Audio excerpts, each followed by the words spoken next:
Hello friends. तो कैसे हैं आप सब। तो फ्रेंड्स, आज है हमारा सीटेट एसएसटी एनसीईआरटी सीरीज का हिस्ट्री में चैप्टर नंबर 4। क्लास 6 की हिस्ट्री हम कंप्लीट कर चुके हैं और क्लास 7 की हिस्ट्री चल रही है, जिसका आज हम पढ़ेंगे चैप्टर नंबर 4, मुगल 16वीं से 17वीं शताब्दी। और अभी तक आपने क्लास 6 की एनसीईआरटी रिवाइज नहीं की है तो आप प्ले लिस्ट में जाकर इसको रिवाइज कर सकते हैं। तो चलिए क्लास की शुरुआत करते हैं। मध्यकाल में किसी भी शासक के लिए भारतीय उपमहाद्वीप जैसे बड़े क्षेत्र पर, जहां लोगों एवं संस्कृतियों में इतनी अधिक विविधताएं हों, शासन कर पाना अत्यंत कठिन था। और अपने पूर्ववर्तियों के विपरीत मुगलों ने एक राज्य की साम्राज्य की स्थापना की और वह कार्य पूरा किया जो अब तक केवल छोटी अवधियों के लिए संभव जान पड़ता था। और इसकी शुरुआत होती है 16वीं शताब्दी से। 16वीं शताब्दी के उत्तरार्ध से इन्होंने दिल्ली और आगरा से अपने राज्य का विस्तार शुरू किया और 17वीं शताब्दी में लगभग संपूर्ण महाद्वीप पर अधिकार प्राप्त कर लिया।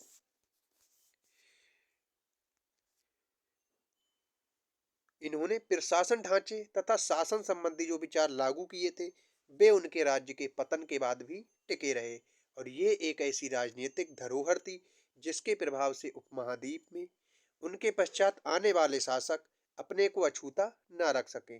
और आज भारत के प्रधानमंत्री स्वतंत्रता दिवस पर शासकों के निवास स्थान यानी कि जो मुगलों ने बनवाया था, वह दिल्ली का लाल किला की प्राचीन राष्ट्र को संबोधित करते हैं। यानी कि स्वतंत्रता दिवस पर प्रधानमंत्री लाल किले की प्राचीर से ही राष्ट्र को संबोधित करते हैं। ये किसके द्वारा बनवाया गया था? तो ये मुगलों के द्वारा बनवाया गया था।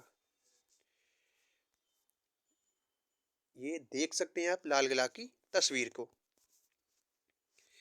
अब बात आती है कि मुगल कौन थे।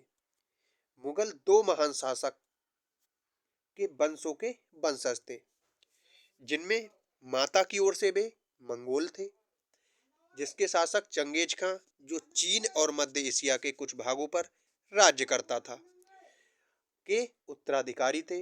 और पिता की ओर से वे ईरान, इराक और वर्तमान तुर्की के शासक तैमूर, जिसकी मृत्यु 1404 में हुई थी, के वंशज थे। यानी कि मुगल दो शासक के वंशों के वंशज थे।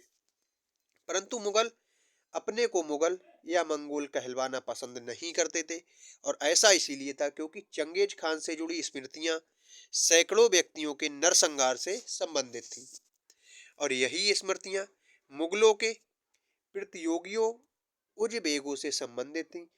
दूसरी तरफ मुगल तैमूर के वंशज होने पर गर्व का अनुभव किया करते थे। और ज्यादा इसीलिए क्योंकि उनके इस महान पूर्वज ने 1398 में दिल्ली पर कब्जा कर लिया था और उन्होंने अपनी वंशावली का प्रदर्शन चित्र बनवाकर किया था। प्रत्येक मुगल शासक ने तैमूर के साथ अपना चित्र बनवाया था। प्रथम मुगल शासक बाबर, जिसने 1526 से 1530 तक शासन किया था, ने जब 1494 में फरघाना राज्य का उत्तराधिकार प्राप्त किया था तो उसकी उम्र केवल 12 वर्ष की थी। और मंगोलों की दूसरी शाखा उजबेगों के आक्रमण के कारण इसे अपनी पैतृक गद्दी छोड़नी पड़ी और अनेक वर्षों तक भटकने के बाद 1504 में काबुल पर कब्जा किया। और इसके बाद इसने 1526 में दिल्ली के सुल्तान इब्राहिम लोदी को पानीपत के युद्ध में हरा दिया और दिल्ली और आगरा को अपने कब्जे में ले लिया।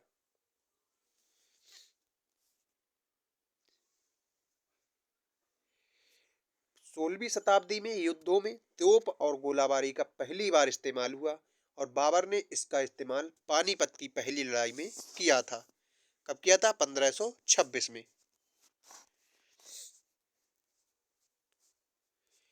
उत्तराधिकार की मुगल परंपराएं। मुगल ज्येष्ठाधिकार के नियम में विश्वास नहीं करते थे, जिसमें ज्येष्ठ पुत्र अपने पिता के राज्य का उत्तराधिकारी होता था। इसके विपरीत उत्तराधिकार में वे सह दायाद की मुगल और तैमूर वंशों की प्रथा को अपनाते थे, जिसमें उत्तराधिकार का विभाजन समस्त पुत्रों में कर दिया जाता था। आपके अनुसार उत्तराधिकार का कौन सा तरीका उत्तम था, ज्येष्ठाधिकार या सहदायाद? राजपूतों के साथ मुगलों की शादियां। जहांगीर की मां कच्छवा की राजकुमारी थी और वह अंबर वर्तमान में जयपुर के राजपूत राजपूत शासक की पुत्र थी। शाहजहां की मां एक राठौड़ राजकुमारी थी और वह मारवाड़ जोधपुर के शासक की पुत्री थी। मुगलों के अन्य शासकों के साथ संबंध। मुगलों ने उन शासकों के विरुद्ध लगातार अभियान किए जिन्होंने उनकी सत्ता को स्वीकार करने से इनकार कर दिया, और जब मुगल शक्तिशाली हो गए तो अन्य कई शासकों ने स्वेच्छा से उनकी सत्ता को स्वीकार कर लिया। राजपूत इसका एक अच्छा उदाहरण है और अनेकों मुगल घराने में अपनी पुत्रियों के विवाह के करके उच्च पद प्राप्त किए, परंतु कईयों ने इनका विरोध भी किया था। मेवाड़ के सिसोदिया राजपूत लंबे समय तक मुगलों की सत्ता को स्वीकार करने से इनकार करते रहे और जब वे हारे तो मुगलों ने उनके साथ सम्माननीय व्यवहार किया और उनकी जागीरें वतन वतन जागीर के रूप में वापस कर दी और पराजित करने परंतु अपमानित न करने के बीच सावधानी से बनाए गए संतुलन की वजह से मुगल भारत के अनेक शासकों और सरदारों पर अपना प्रभाव बढ़ा पाए, परंतु इस संतुलन को हमेशा बरकरार रखना कठिन था। मनसबदार और जागीरदार। जैसे जैसे साम्राज्य में विभिन्न क्षेत्र सम्मिलित होते गए वैसे वैसे मुगल तरह तरह के सामाजिक समूहों के सदस्यों का प्रशासन में नियुक्त करना प्रारंभ कर दिया। शुरू शुरू में ज्यादातर सरदार तुर्की यानी कि तुरानी थे, लेकिन अब इस छोटे छोटे समूह के साथ साथ उन्होंने शासक वर्ग में अनेक ईरानियों, भारतीय मुसलमानों, अफगानों, राजपूतों, मराठों तथा अन्य समूहों को सम्मिलित कर लिया और मुगलों की सेवा में आने वाले नौकरशाह मनसबदार कहलाए।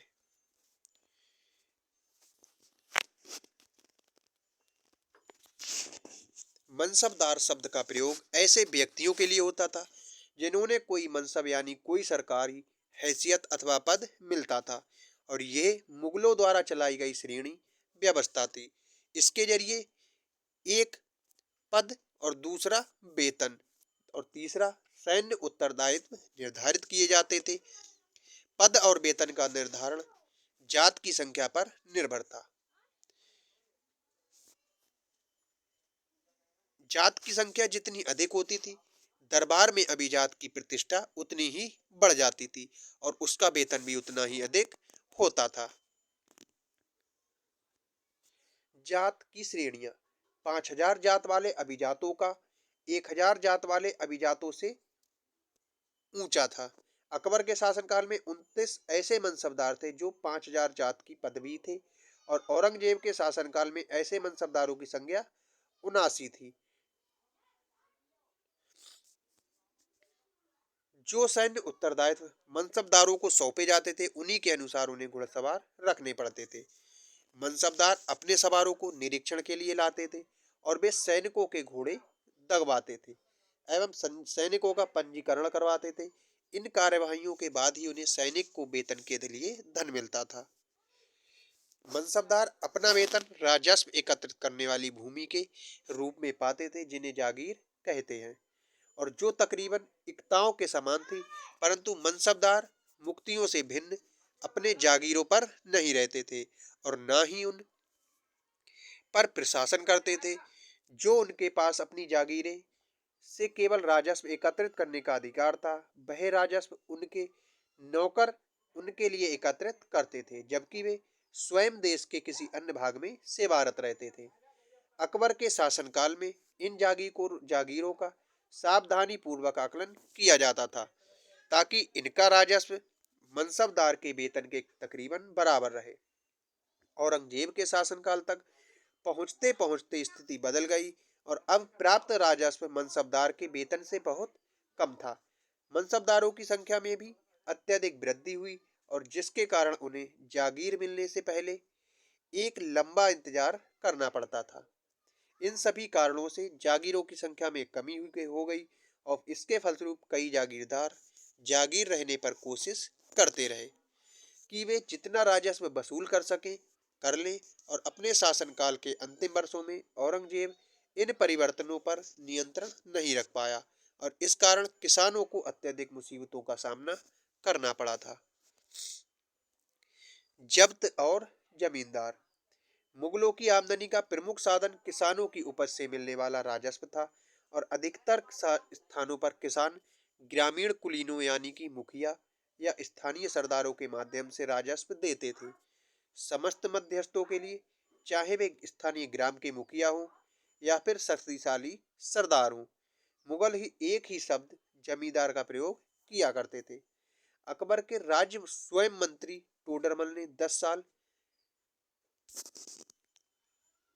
1570 से 1580 की कालावधि के लिए कृषि की पैदावार, कीमतों और कृषि भूमि का सावधानी पूर्वक सर्वेक्षण किया, और इन आंकड़ों के आधार पर प्रत्येक फसल पर नगद कर के रूप में राजस्व निश्चित कर दिया गया।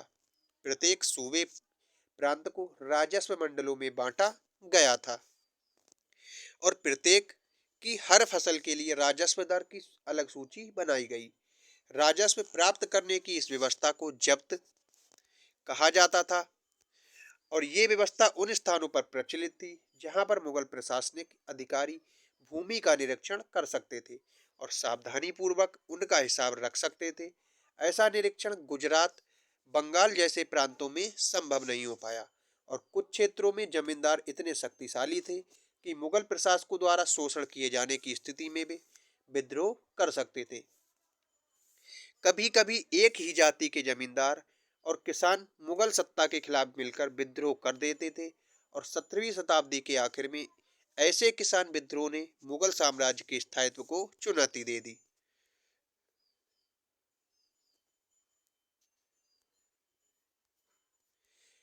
अकबरनामा और आईने अकबरी।